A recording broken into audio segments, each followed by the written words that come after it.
প্রিয় শিক্ষার্থীরা, তোমরা কেমন আছো? আশা করি সবাই খুবই ভালো আছো। তোমরা ভিডিওটির থাম্বনেল দেখে বুঝতে পারছো যে আমরা আজকে পড়ন্ত বস্তুর যে গাণিতিক সমস্যাগুলো সেগুলো সলভ করার চেষ্টা করব। তো আমি ধারাবাহিকভাবে দ্বিতীয় যে অধ্যায়টি আছে পদার্থের, সেটা গতি, এই গতি অধ্যায়ের যে গণিত নিয়ে স্টুডেন্টদের যে সমস্যাগুলো সেগুলো ধারাবাহিকভাবে সলভ করার চেষ্টা করছি। সেই ধারাবাহিকতাই আজকে আমাদের এই পড়ন্ত বস্তুর এই গাণিতিক সমস্যা বিষয়ক ক্লাস। তো ক্লাসে ঢোকার আগে, মানে ক্লাসটি শুরু করার আগে তোমাদেরকে জাস্ট আমি এতটুকু এনশিওর করতে চাই যে আজকের যে ক্লাসটি আমি করতে যাচ্ছি, এই ক্লাসটি তোমরা একটু মনোযোগ সহকারে দেখলে এবং সম্পূর্ণ ক্লাসটি দেখলে পড়ন্ত বস্তু হোক কিংবা নিক্ষিপ্ত বস্তু হোক, ওকে, পড়ন্ত কিংবা নিক্ষিপ্ত সব ধরনের বস্তুর যে গাণিতিক সমস্যাগুলো আসে সেই বিষয়টা আজকে আমরা সলভ করে দেব। আর তোমরা যারা আমার এই চ্যানেলে নিয়মিত আছো তারা জানো এর আগে আমি গ্রাফ সম্পর্কিত যে অঙ্কগুলো, গাণিতিক সমস্যাগুলো সেগুলো দেখানোর চেষ্টা করেছি, এবং প্রতিযোগিতামূলক অঙ্কগুলো, যে কতগুলো গাড়ি, একাধিক গাড়ি দেওয়া থাকলে সেগুলো কতবার মিলিত হবে, কিংবা বাঘ হরিণটিকে ধরতে পারবে কিনা, এই জাতীয় যে গাণিতিক সমস্যার বেসিকগুলো সেগুলো সলভ করে দিয়েছি। আমি আই কার্ডে সেই ভিডিওগুলোর লিঙ্ক তোমাদের জন্য দিয়ে দিব, তোমরা চাইলে সেগুলো দেখতে পারো। তো চলো শুরু করি আজকে পড়ন্ত বস্তু বিষয়ক যে গাণিতিক সমস্যাগুলো সেগুলো সলভ করার মাধ্যমে। তো পড়ন্ত বস্তু বিষয়ে গ্যালিলিও যে সূত্রগুলো দিয়েছে সেগুলো আমি আলোচনা করব না, সেগুলো আলাদা ক্লাসে আমরা আলোচনা করেছি। আজকে আমরা দেখব গাণিতিক সমস্যাগুলো আমরা কিভাবে সলভ করব। তো পড়ন্ত বস্তুর গাণিতিক সমস্যাগুলো সলভ করার জন্য অল্প কয়েকটা গতি বিষয়ক যে সূত্র আছে, আমরা জানি যে নর্মাল যে গতি সূত্রগুলো আছে সেগুলোকেই একটু ব্যতিক্রম না, জাস্ট একটু অন্যভাবে, মানে ত্বরণের জায়গায় জাস্ট একটু পরিবর্তন আছে, সেইভাবে সূত্রগুলোকে ব্যবহার করা হয়। তো সূত্রগুলো প্রথমে আমি তোমাদের বোঝানোর চেষ্টা করব, এরপরে আমি পড়ন্ত বস্তু এবং নিক্ষিপ্ত বস্তুর দুইটি অঙ্ক করার সাহায্যে, ওকে, আমি সবগুলো গাণিতিক সমস্যা তোমাদের সলভ করে দেবো। আশা করি সম্পূর্ণ ক্লাসটি তোমরা দেখবে। তো পড়ন্ত বস্তুর ক্ষেত্রে আমরা যে সূত্রগুলো ইউজ করব সেটা হচ্ছে V equal to you plus G T. তো আমরা সাধারণত গতিসূত্রে পড়েছিলাম ইউ প্লাস এটি। তো যেহেতু পড়ন্ত বা নিক্ষিপ্ত বস্তুর জন্য অভিকর্ষজ ত্বরণ ব্যবহৃত হয়, তাই আমরা এর পরিবর্তে জি ইউজ করব, সবাই আমরা জানি। এবং পড়ন্ত বস্তুর ক্ষেত্রে, মানে একটা বস্তু যখন উপর থেকে যদি নিচের দিকে পড়ে, ধরো এই বল নিচের দিকে পড়লো, তখন সেই অভিকর্ষ বলের প্রভাবে নিচের দিকে পড়ে, এই কারণে জি এর মানটা হবে ধনাত্মক, ওকে। তাই সূত্রগুলোর মধ্যে জি এর মান ধনাত্মক আসবে। V square equal to you square plus two G H equal to UT plus half of GT square. Same সূত্রগুলো, জাস্ট তোমরা খেয়াল করো, এর জায়গায় জি ইউজ করা হয়েছে এবং এস এর জায়গায় এইচ ইউজ করা হয়েছে, উচ্চতা। কারণ উপর থেকে যখন কোনো কিছু নিচের দিকে পড়বে বা উপরের দিকে যদি কোনো কিছু যায়, তখন আমরা উচ্চতা ব্যবহার করি, হাইট, সেই জন্য এসের পরিবর্তে এখানে এইচ ইউজ করা হয়েছে।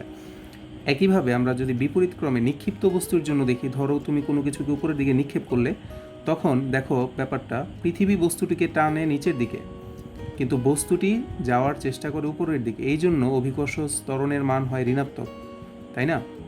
কারণ বস্তু যেতে চাচ্ছে উপরের দিকে আর পৃথিবী তাকে টানছে নিচের দিকে। এই জন্য নিক্ষিপ্ত বস্তুর ক্ষেত্রে আমরা সূত্রগুলোর মধ্যে জি এর জন্য মাইনাসটা ইউজ করি।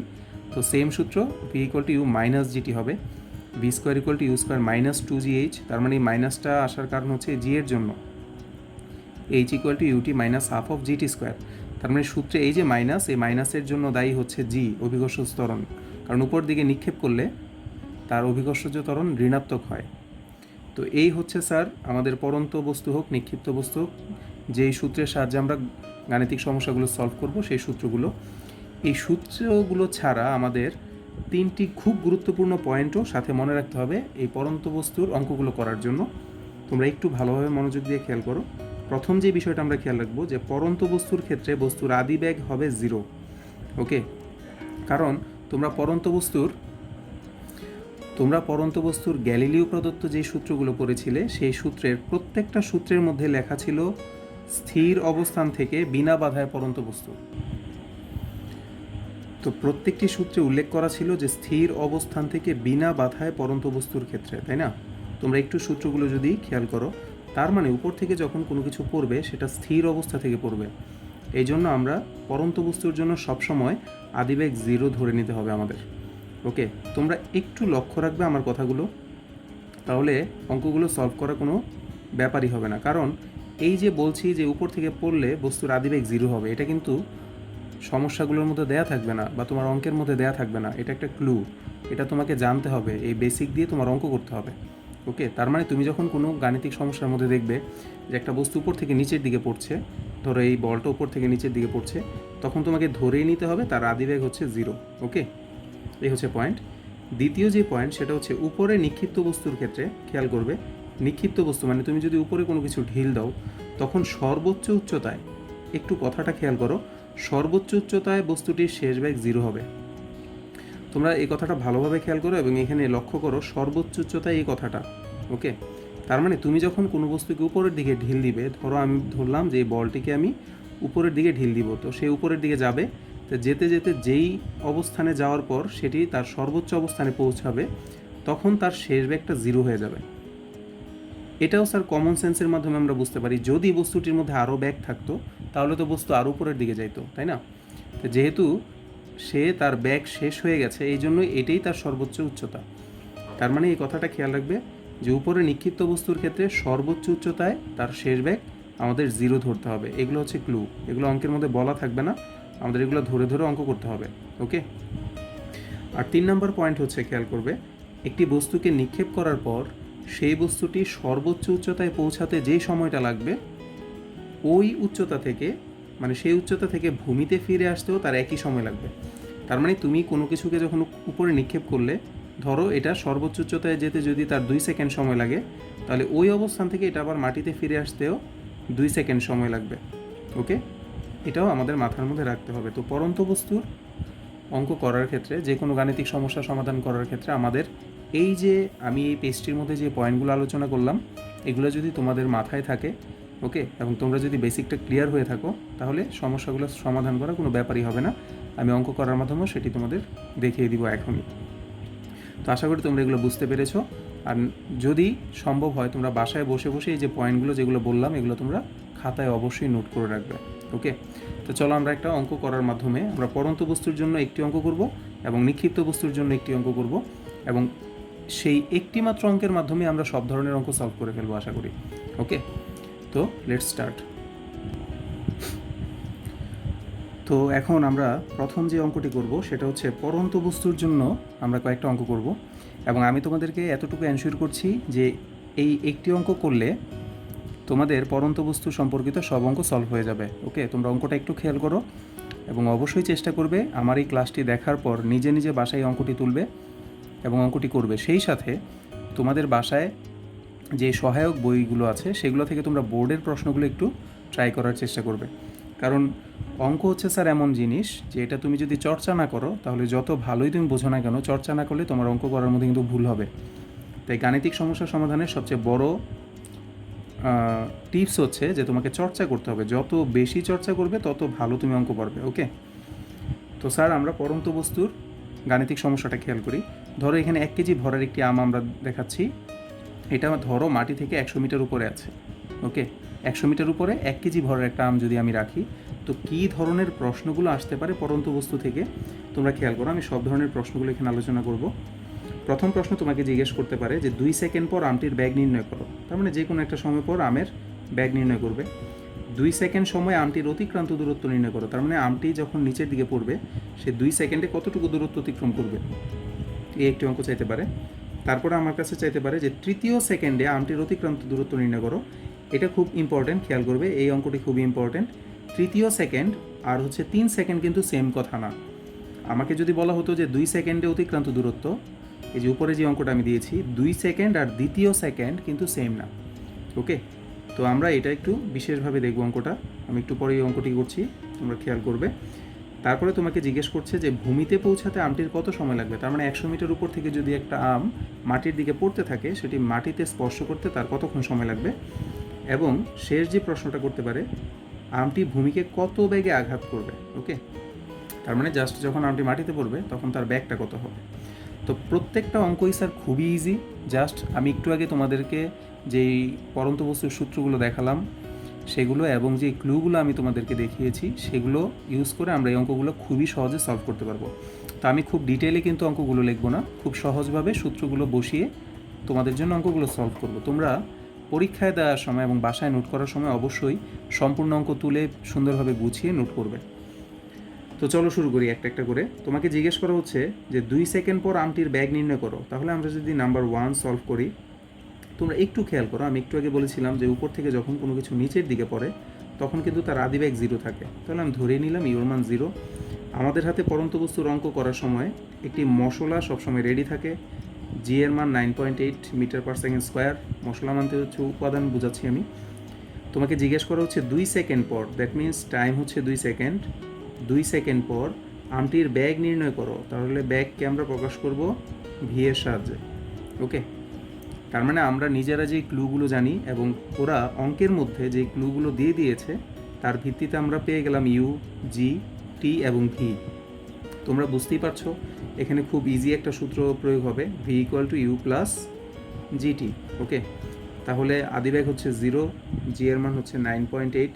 তোমাকে জিজ্ঞেস করা হয়েছে 2 সেকেন্ড পর, তার মানে টাইম হচ্ছে 2 সেকেন্ড। দ্যাট মিন্স এখানে আমরা পাচ্ছি 19.6 মিটার পার সেকেন্ড। তার মানে 2 সেকেন্ড পর আমটির ব্যাগ হবে 19.6 মিটার পার সেকেন্ড। কত ইজি একটা অঙ্ক, খেয়াল করো। এবং অধিকাংশ ক্লুগুলো আমাদের অঙ্কগুলোর মধ্যেই দেয়া থাকবে। ওকে, তাই না? তো চলো 2 নম্বর অঙ্ক সলভ করি।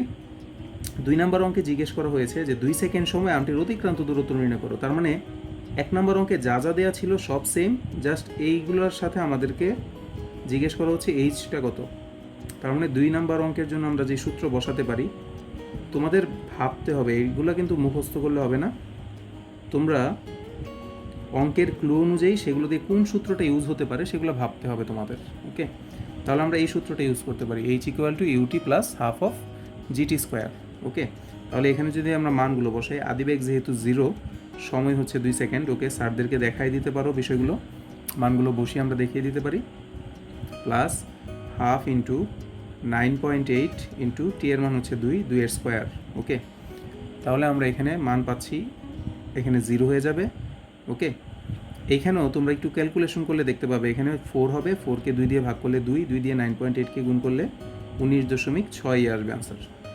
তার মানে 2 সেকেন্ডে কিন্তু আমটির অতিক্রান্ত দূরত্ব 19.6 মিটার এবং তার ব্যাগ 19.6 মিটার। ওকে, যাক, সেম একটা মান আসলো। আশা করি তোমরা অঙ্কগুলো বুঝতে পারছো। তাও যদি তোমাদের অঙ্কগুলো বুঝতে সমস্যা হয়, কমেন্ট বক্স খোলা থাকবে, তোমরা কিন্তু অবশ্যই কমেন্টে আমাকে জানাবে। এইবার স্যার আমি একটু আগে যেটা বলেছিলাম সবচেয়ে গুরুত্বপূর্ণ একটা অঙ্ক, এবং একটু হয়তো ব্যতিক্রম হতে পারে যারা এই অঙ্কটি আগে দেখো নাই। তৃতীয় সেকেন্ডে আমটির অতিক্রান্ত দূরত্ব কত? তো প্রথমে তোমাকে বুঝতে হবে তৃতীয় সেকেন্ড বলতে আসলে কী বোঝানো হচ্ছে। ওকে, 3 সেকেন্ড আর তৃতীয় সেকেন্ড এই দুইটার মধ্যে তফাৎটা কোন জায়গায়? 3 সেকেন্ড সময় এবং তৃতীয় সেকেন্ড সময়। আমি শিওর অধিকাংশ স্টুডেন্ট এই বিষয়টা জানে, তাও যাদের বিষয়টা পরিষ্কার না তাদের জন্য আমি একটু ডিটেল আলোচনা করি। তুমি খেয়াল করো, এখানে আমার একটু ছবিটা যদি লক্ষ্য করো, ধরো এখান থেকে একটি বস্তু নিচের দিকে পড়লো, সেটি 1 সেকেন্ডে এতটুকু যাবে, সেটি 2 সেকেন্ডে ধরো এতটুকু যাবে, এবং 3 সেকেন্ডে এতটুকু যাবে। ওকে, ধরে নিলাম। তাহলে আমাকে যদি জিজ্ঞেস করা হতো যে 3 সেকেন্ডে বস্তুর অতিক্রান্ত দূরত্ব কত, তাহলে একদম শুরু থেকে লাস্ট পর্যন্ত এতটুকু আমি বলে ফেলতাম, এটা হচ্ছে 3 সেকেন্ডের টোটাল অতিক্রান্ত দূরত্ব। কিন্তু আমাকে যেহেতু বলা হয়েছে তৃতীয় সেকেন্ড অতিক্রান্ত দূরত্ব, তার মানে বস্তুটি 2 সেকেন্ড শেষ করার পর তোমরা খেয়াল করবে এতটুকু ছিল সে 2 সেকেন্ড অতিক্রান্ত দূরত্ব। তো এতটুকু ছিল 2 সেকেন্ড অতিক্রান্ত দূরত্ব, এবং এইখান থেকে যখন সে পরবর্তী সেকেন্ডের যাত্রাটা শুরু করলো, এই যে এইটুকু জায়গা হচ্ছে তার তৃতীয় সেকেন্ডের অতিক্রান্ত দূরত্ব। ওকে, আশা করি তোমরা বুঝতে পারছো। তার মানে আমরা যদি এই জায়গাটুকুর অতিক্রান্ত দূরত্ব, মানে তৃতীয় যেই সেকেন্ডটি ছিল এই সময়ের অতিক্রান্ত দূরত্ব বের করতে চাই, তাহলে টোটাল 3 সেকেন্ডের অতিক্রান্ত দূরত্ব যেটুকু বের হবে তা থেকে 2 সেকেন্ডের অতিক্রান্ত দূরত্ব বিয়োগ করলেই তো হয়ে যাবে। ওকে, আশা করি তোমরা বুঝতে পারছো যে যদি তৃতীয় সেকেন্ড কথাটা বলা হয় তাহলে টোটাল 3 সেকেন্ডের অতিক্রান্ত দূরত্ব থেকে আমরা 2 সেকেন্ড অতিক্রান্ত দূরত্ব বিয়োগ করে ফেলবো। তাহলে তোমরা একটু মাথায় বেসিকটা ক্লিয়ার করে রাখো, যদি কোনো দিন প্রশ্ন আসে যে চতুর্থ সেকেন্ড অতিক্রান্ত দূরত্ব কত, তাহলে তোমরা কি করবে? তাহলে যেই চতুর্থ সেকেন্ড বললো তখন তোমাদের বুঝতে হবে যে 3 সেকেন্ডে কতটুকু যায় এটা বের করব, এবং 4 সেকেন্ডে কতটুকু যায় সেটা বের করব, এবং 4 সেকেন্ডের অতিক্রান্ত দূরত্ব থেকে 3 সেকেন্ডের অতিক্রান্ত দূরত্ব বিয়োগ করলেই আমরা পেয়ে যাব চতুর্থ সেকেন্ডে অতিক্রান্ত দূরত্ব কত। তো আশা করি তোমাদের আমি বোঝাতে পেরেছি। তো আমি অঙ্কটা এবার সলভ করি। যেহেতু তৃতীয় সেকেন্ডে অতিক্রান্ত দূরত্ব চাওয়া হচ্ছে, আমাকে বের করতে হবে 3 সেকেন্ডে তার অতিক্রান্ত দূরত্বটা কত। যেহেতু আমরা 2 সেকেন্ডে অতিক্রান্ত দূরত্ব অলরেডি বের করে ফেলেছি, সেটা আর দেখাবো না। তো 3 সেকেন্ডে আমরা যদি বের করি সেক্ষেত্রে আমরা সূত্র বসাবো, সেম সূত্র, u t plus half of GT square. Okay, তাহলে জাস্ট ক্যালকুলেশন যদি করো এটা টোটাল 0 হয়ে যাবে। তো half into 9.8 into 3 square. Okay, that means 9। তাহলে এখান থেকে আমরা পাচ্ছি 4.9 into 9, that means 44.1 metre. 44.1 metre. Okay, তার মানে 3 সেকেন্ডে বস্তুটির অতিক্রান্ত দূরত্ব হচ্ছে 44.1 মিটার। এখন আমার কাছ থেকে চাওয়া হচ্ছে তৃতীয় সেকেন্ড অতিক্রান্ত দূরত্ব। তাহলে আমি এই যে 44.1 মিটার, এটা থেকে 19.6 মিটার বিয়োগ করে দেব। তাহলে আমি এখানে বলতে পারি, আমরা যদি এখানে আনসারটা দিয়ে ফেলি, আমি বিভিন্নভাবে বিভিন্ন জায়গায় অঙ্কটা করছি দেখে তোমরা মাইন্ড করবে না, তোমরা নিজেরা গুছিয়ে অঙ্কটা করবে। তাহলে আমরা এখানে অতিক্রান্ত দূরত্ব পাচ্ছি 24.5 মিটার। এই হচ্ছে আমাদের তৃতীয় সেকেন্ডে আমটির অতিক্রান্ত দূরত্ব। আশা করি তোমরা বুঝতে পেরেছো। এবার চলো পরের অঙ্কগুলো সলভ করি। 4 নম্বর অঙ্কে বলা হচ্ছে ভূমিতে পৌঁছাতে আমটির কত সময় লাগবে। ওকে, তার মানে আমটা যখন 100 মিটার উপর থেকে একদম 100 মিটার নিচে মাটিতে পড়বে তখন তার সময়টা কত লাগবে। তার মানে এখন আমাকে h100 ধরতে হবে, কারণ সে টোটাল দূরত্বটাই অতিক্রম করবে। ওকে, তাহলে আমরা 4 নম্বর অঙ্কটা যদি এখানে একটু করি, তোমরা একটু খেয়াল করবে, একটু হিবিজিবি হয়ে যাচ্ছে। তাহলে 4 নম্বর অঙ্কের জন্য আমরা সেম সূত্রই বসাতে পারি, h = ut plus half of g t square. Okay, তাহলে এখানে উচ্চতা হবে, আমটি টোটাল 100 মিটার দূরত্ব অতিক্রম করবে। আদিবেগ যেহেতু জিরো, তাই এটা টোটালটাই 0 হয়ে যাবে, তাই আর মানটা বসালাম না। হাফ ইন্টু জি এর মান হচ্ছে 9.8, আর টি এর মানটা আমরা বের করব, টি স্কোয়ার। ওকে, এই হচ্ছে স্যার সমাধান। এখন আমরা যদি মানটা বের করি, তোমরা খেয়াল করো কি হবে, 200 বা এখানে 4.9, that means T square equal to আমরা লিখতে পারি 100 divided by 4.9। Okay, 100 divided by 4.9 আমরা পাচ্ছি 20.41 লিখতে পারি। টি স্কোয়ার ইকুয়াল টু 20.41 লিখতে পারি এই ধরনের। তাহলে আমি যদি আনসারটাকে রোট করি, ওকে, তাহলে রোট ওভার অফ 20.41 যদি আমরা করি, তাহলে সেই ক্ষেত্রে আমরা সময়টা পাচ্ছি 4.51 সেকেন্ড। ওকে, টি এর মান রুট করলে আমরা পাচ্ছি 4.51 বা 52 লিখতে পারি, 51 সেকেন্ড। ওকে, আশা করি তোমাদের ক্লিয়ার হয়ে গেছে। এবং অঙ্কগুলো তোমরা একটু খেয়াল করো, খুবই ইজি। আমি আবার রিপিট করছি যে বস্তুটি মানে আমটি 100 মিটার নিচে নামতে মানে মাটিতে পড়তে কতক্ষণ সময় লাগবে। তাহলে আমরা এখানে পাচ্ছি 4.51 সেকেন্ড সময় লাগবে, কারণ তখন টোটাল উচ্চতা এইচ এর মান আমরা 100 ধরেছি, আর টাইম আমরা জানি না, যা সমাধান করলাম। ওকে, এই ধরনের সহজ অঙ্কগুলো কিন্তু আমাদের পড়ন্ত বস্তুর ক্ষেত্রে আসে। তো আশা করি তোমরা বুঝতে পারছো। শেষ করছি অঙ্ক। তো চলো 5 নাম্বার অঙ্ক, অর্থাৎ আজকের জন্য শেষ অঙ্ক সেটি করি। জিজ্ঞেস করা হচ্ছে আমটি ভূমিকে কত বেগে আঘাত করবে। তার মানে আমার এখানে আমটি যখন মাটিতে পড়বে তখন তার শেষ বেগটা চাওয়া হচ্ছে ভি কত।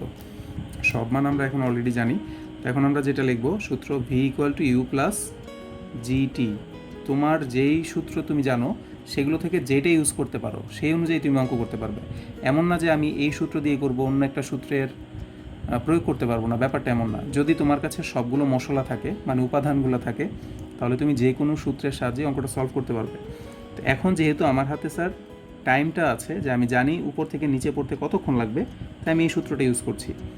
তাই ভি = ইউ হচ্ছে 0, জি হচ্ছে 9.8 ইন্টু টি এর মান আমরা একটু আগে বের করেছি 4.51।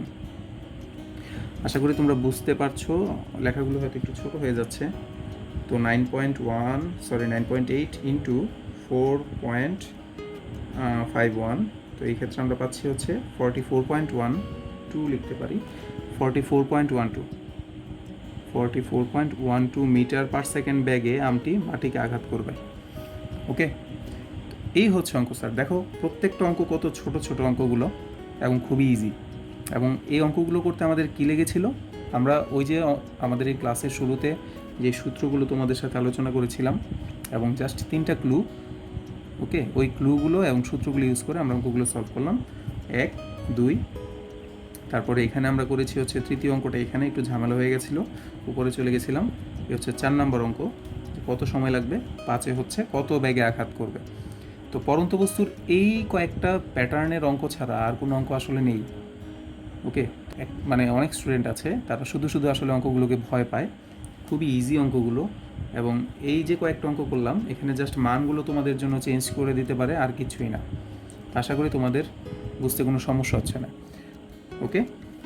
এই সম্পর্কিত কোনো অঙ্ক তোমাদের আর কোনো ঝামেলা করবে না, এবং তোমরা যদি বাসায় একটু প্র্যাকটিস করো এবং এই অঙ্কটা বাসায় তুলবে আমি আশা করব, এবং সেই সাথে বোর্ডের যে প্রশ্নগুলো আসে সেগুলো তোমরা একটু বাসায় লক্ষ্য করবে। জাস্ট লক্ষ্য করলেও হবে না, বাসায় কিন্তু নিজে নিজে অঙ্কগুলো করতে হবে, তাহলেই তোমরা ভালো একটা স্কিল এই অঙ্কগুলোর উপরে অর্জন করতে পারবে, ওকে। তো ক্লাসটি শেষ করছি, মোটামুটি একটু বড় হয়ে গেছে হয়তো বা ক্লাসগুলো, কিন্তু প্রত্যেকটা কথা তোমাদের জন্য প্রয়োজনীয়, তাই কথাগুলো না বললেই নয়। এই কারণে ক্লাসগুলো একটু বড় হলেও তোমাদের জন্য ভালো হবে যদি সবটা শুনে থাকো। ক্লাস শেষ করার আগে তোমাদের কাছে একটা অনুরোধ, যদি আমার এই ক্লাসগুলো তোমাদের ভালো লাগে তাহলে প্লিজ ভিডিওটা লাইক করবে, কোনো সমস্যা থাকলে আমাকে কমেন্টে জানাবে, এবং চ্যানেলটি প্লিজ সাবস্ক্রাইব করে রাখবে যদি তোমরা এই জাতীয় আরও ক্লাস দেখতে চাও এবং মানে এই ধরনের সমস্যাগুলো সমাধান করতে চাও, ওকে। তো সবাই খুবই ভালো থাকো, সুস্থ থাকো, এবং নেক্সট আরেকটা খুব গুরুত্বপূর্ণ ক্লাসে অবশ্যই তোমাদের সাথে আবার দেখা হবে। এছাড়া তোমরা যদি কোনো নির্দিষ্ট বিষয়ের ক্লাস চাও তাহলে অবশ্যই আমাকে কমেন্টে জানাতে পারো, আর আমার ফেসবুক পেজের যে লিঙ্ক সেটা ডেসক্রিপশন বক্সে দেওয়া থাকবে, তোমরা সেখানেও আমাকে জানাতে পারো, সেখানে ফলো করতে পারো। তো এই তো, সবাই ভালো থাকবে, খুব খুব মনোযোগ দিয়ে পড়াশোনা করবে, ভালো থাকো, ধন্যবাদ।